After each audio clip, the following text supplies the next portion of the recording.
Eggman 2020!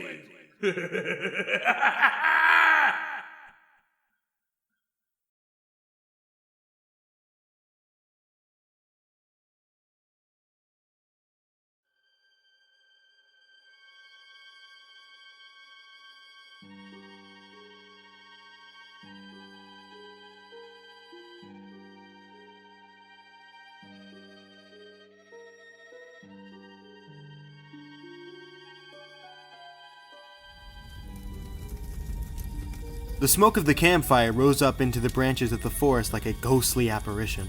Sonic the Hedgehog leaned into the popping of the burning logs, lifting his hands to make spidery shadows across his friends' faces. And the disembodied hand reached up, He said, and pushed the camper off the cliff and into oblivion. Shouted the heroes around the fire before breaking into laughter. For 2 nights, Team Sonic had hosted their allies from the team called Chaotix to sleep out under the stars in the ancient forest. And what was a good campout without scary stories? That one was good, but I don't think anything can top Vector's story about the mummy DJ, said Charmy Bee as he buzzed around the fire. Nah, Espio's story about the invisible truck driver scared me silly, said Vector the crocodile, his headphones for once turned off for some peace and quiet. Don't you mean Called a voice from the edge of the gathering. Bubba the Unseen? Espio the chameleon faded into sight just behind his croc pal with his fingers forming the hook hands of the spectral trucker. You guys are a bunch of dopes, called Knuckles the Echidna from a stump away from the campfire. Though Sonic had invited his team along to help build friendships between the 2 groups of heroes, the prickly Knuckles spent most of the weekend with his arms crossed. Come on, Nux. Sonic called as he plucked a hot dog off a stick. Get into the spirit of a spooky evening. Knuckles stomped across to the others with a cross look. There ain't no such thing as spooks or ghouls or ghosts. You've got enough problems in this world fighting off Eggman's robots, alien invaders, and creatures from beyond the universe. There's no reason to drum up kids' tales about graveyard spirits on top of all that. No, Knuckles, said Tails. Some say that ghost stories represent a battle within ourselves that we haven't won yet. That's bunk, said Knuckles and crossed his arms again. You know what I think? Said Sonic with a mischievous grin. I think Knuckles has got an old school case of the willies. He's afraid of the things that go boo in the night. Yeah! Laughed Vector. Fearless leader maybe ain't so fearless after all. With that, Knuckles' eyes went wide with fury. Afraid? I'm the bravest, toughest thing any of you chumps has ever seen. And I'll prove it. He stormed off into the darkness. Sonic's face dropped as his friend walked away. Oh, come on, Knuckles! He called. I didn't mean anything by it! But the echidna was already far off in the distance. Don't worry, Sonic, said Espio. That loner just needs to blow off some steam. Besides, what could hurt him out here? In the blackness of the forest, Knuckles let his anger out on the silent trees. Afraid? What a bunch of baloney, he said and swiped his fist against the trunk of an old oak tree. A chunk of wood and bark went flying as his punch left a jagged scar. Look at that. There's nothing I can't fight my way out of. Then, in the silence of the forest, Knuckles heard a sharp crack, followed by a thundering thump. What the? He spun around, but saw nothing. Again, a painful cracking sound echoed across the night, followed by an earth-shaking crash. Who goes there? Show yourself, you cowards! He cried out. Just then, a sound like breaking bones assaulted Knuckles' ears, and he turned, realizing that it was the shattering of a tree's roots that caused it. Before he could think, the mighty trunk before him shivered and sunk into the ground with a violent boom. The forest floor shook, and Knuckles was knocked to the ground. How in the world did that happen? He said, jumping to his feet. As he looked closer, he heard a deep grinding noise, and a long red metal tail slithered out of sight. It's Dr. Eggman. He's built some kind of new machine, and it's digging its way towards Sonic, Tails, and the Chaotix. Knuckles raced on his feet in the direction of the robo-digger. Out ahead of him, every few minutes, another tree would shiver, crack, and get swallowed whole into the earth. As he ran through the path of destruction, Knuckles realized he'd been turned around during the chase. Isn't it just like the gang to go and get lost when I'm trying to help them? He said. Then, in the distance, a massive tree rose up into Knuckles' vision. It reached so high into the sky that it felt like the branches might grab onto the moon and not let go, with bumps and grooves all along it that looked almost like sad, agonized faces. At its base, the tree's roots bubbled up above the dirt and made a tangled web of tripwires for 50 yards all around. As he approached it, Knuckles felt this was less of a tree and more some kind of massive living monster. Behind him, he heard another crack and rumble. You're not getting this tree, Eggman, said Knuckles. Not today. The echidna sprinted away from the tree and directly towards danger. Nearly 200 yards out, he felt the vibrations of the metal monster approaching. He jumped high in the air and punched down into the ground with epic force, sending shockwaves through the dirt. A moment later, Knuckles could hear the whirring gears of the machine in the distance. It was retreating.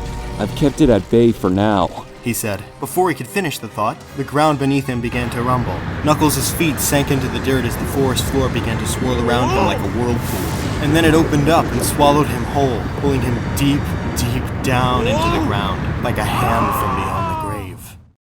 Back at the campsite, the fire had burned down low into a pile of glowing embers. Sonic and Tails sat up in their sleeping bags, talking.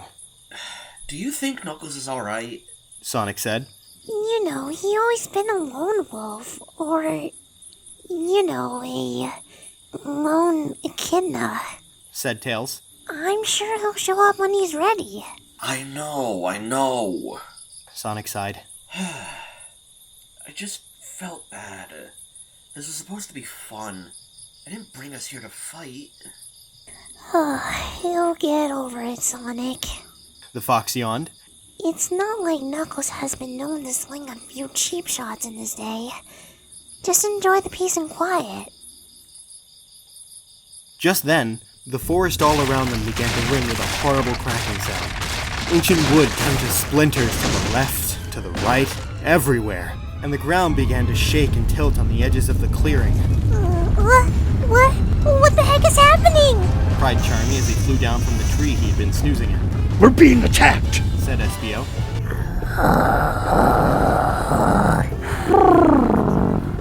Snored Vector, on the ground with his noise-canceling headphones pumping jams in his ears. Get him up! Cried Sonic. Everyone, form a circle! The combined team soon stood shoulder to shoulder around the rock-protected fire pit. Suddenly, the trees on the edges of the clearing were sucked into the ground. The heroes' heads snapped all around, but they still couldn't see who was behind it all. Is it a ghost? Asked Charmy. I'm betting it's more like a ghoul. Named Eggman, said Sonic. At that very moment, a metal dome burst forth from beneath the fire pit. Dr. Eggman rose from the ground in a gargantuan monster called the Egg Dragoon. Since the heroes last saw this vile machine, the Doctor had fitted it with several drills and worm-like arms that made it capable of burrowing deep within the ground. As soon as it broke out into the moonlight, the Dragoon sent dirt, embers, and the two teams flying through the air in all directions. What brilliant luck! Laughed Eggman.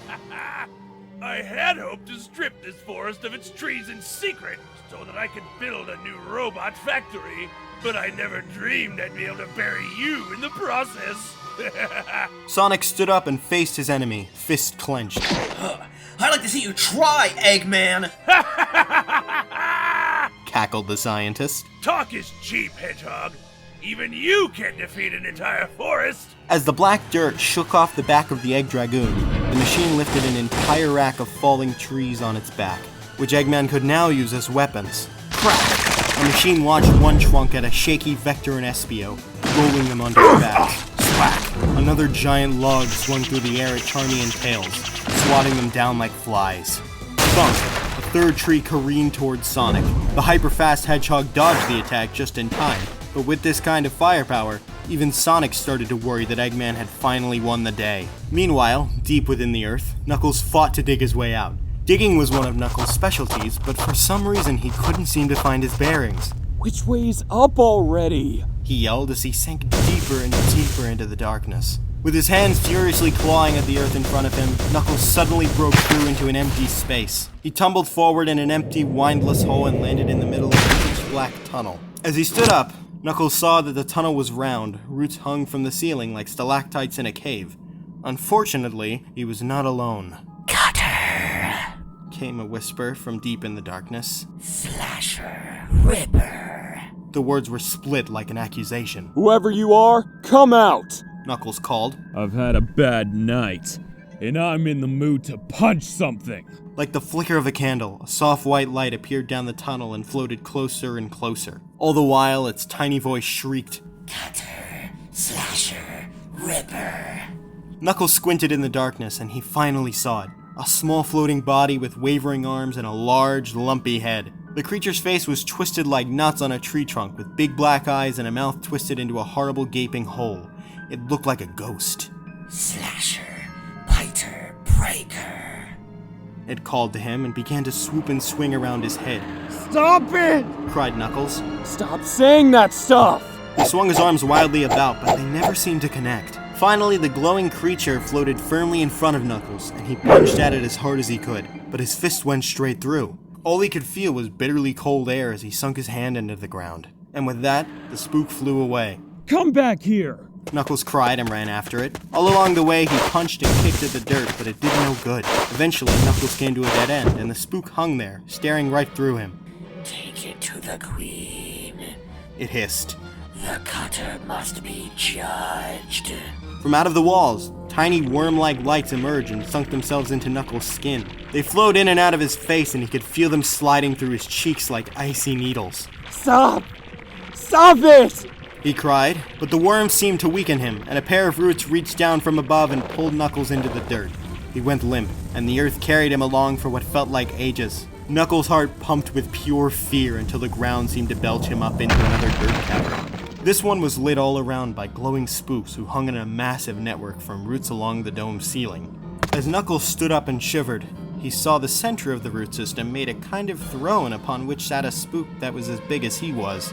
She had a long, slender face, but her eyes were deeper and blacker than anything he had ever seen. Strands of ethereal light hung off her like cobwebs and connected back up into the earth. This is not the one we fight, said the Queen Spook. You got that right. It's Eggman you want. But, said the Queen. This one does not respect our kind. What do you mean? Knuckles said. She floated down to his level, the strands of her body stretching all the way back to the throne. Then the Queen reached out and plunged her ghostly fist straight into Knuckles' heart. In an instant, he felt it all. These were the spirits of the forest, long forgotten by man. And the one he met in the tunnel was a young spirit, barely 5 decades old, who took root in the tree that he had punched during his fit of anger. You all feel it. Knuckles said. And you're all dying. Eggman tears up the forest. The giant tree at its heart gets weaker and weaker. Not just him. Said the Queen. You have been cutting and chopping this ancient forest for years. Eggman has just accelerated a long, slow, inevitable end. Knuckles' eyes opened wide with anger. I'm sorry, he said. I'll stop him. With your help, I'll stop it all. Across the forest, Eggman had Sonic and his friends on their last legs. His egg dragoon stomped and slashed its way through the forest after them. Hit him head on! Cried Sonic. Vector chomped hard at the dragoon's feet to no effort. Espio began throwing kunai, but they were thwarted by its swinging trunk. Tails and Charmy flew around and around Eggman's cockpit, but couldn't get close enough to land a blow. The forest can't take much more of this! Cried Vector. And neither can we! Give up, you little beasties! Cried Eggman with a maniacal grin. Nothing can get in my way now! In the distance, Sonic could see a giant ancient tree rise above their heads. Its branches swayed in the starlight as if the tree knew what was coming for it. With a mighty crash, the dragoon tossed another massive tree to the ground, toppling the team with the force of its landing. Eggman powered on toward the old tree, but just then, the ground began to shake. Sonic and the team craned their necks to see what was happening, just as the earth opened up to let Knuckles rise from within. This stops now! Cried the echidna with fury.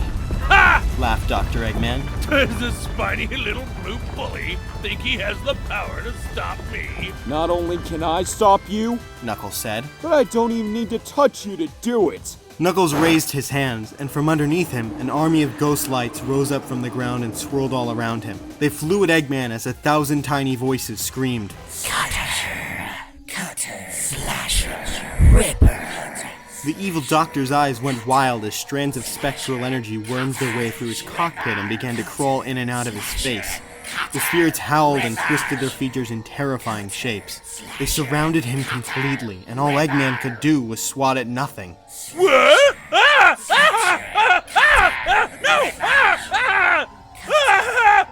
No! No, get him off! Get him off! Get away! Get away! What madness is this? He cried and blasted open the hatch. Eggman tried to crawl to safety, but the spirits were unrelenting. He slipped and fell off the top of the Dragoon, and in midair, the long finger-like branches of the old tree reached out and plucked him. Like a disembodied hand, the tree grasped the villain firmly, and then flung him across the forest and into oblivion. With that, the spirits calmed.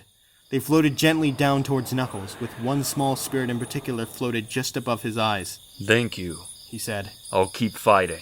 And then they rose up into the branches of the ancient tree and winked away like dying campfire embers. That said Tails. is going to make for one awesome ghost story. As dawn broke over the forest, Sonic and Knuckles stood near the edge of the giant tree's root system. The old girl looks pretty good, said Sonic. Eggman did damage, but at least he didn't destroy her. Not yet, said Knuckles. But every day we let this world abuse a force like this, we bring it closer to extinction. I wish you could have felt what I did when I met the Queen of Spirits, Sonic. If I didn't know you better, Knuckles, I'd say you sound scared right now. I'm not scared, Sonic, he said. I'm haunted.